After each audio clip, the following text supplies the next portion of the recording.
Hey, what's up all? Welcome back to the channel. In today's video, we're just going to be doing the removal of the back door card.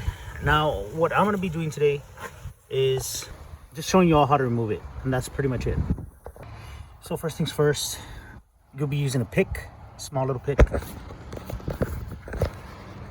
And if you can see right there, there's like this little opening, and all you got to do is just lift up to reveal a Phillips screw in there.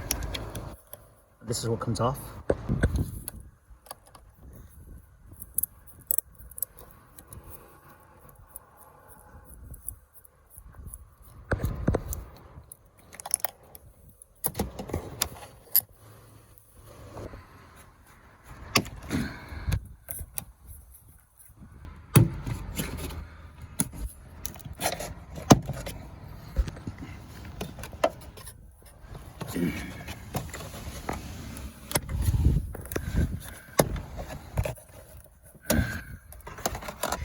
Now, I didn't get to film this part, but all I did was just lift it up from here, kind of put my hand on the bottom down here, just kind of moving it up a little bit, and then getting it to come off from these right here. Just pull carefully because you will end up breaking this. Like this,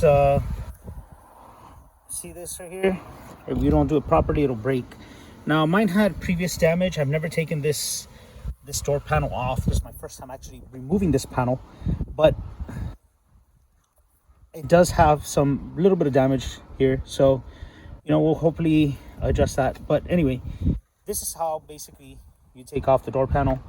Now let's go to the final step.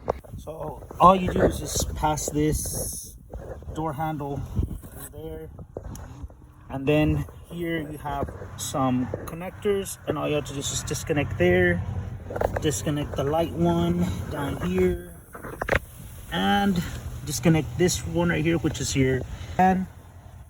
That's how you remove your door panel on a 2000 e39.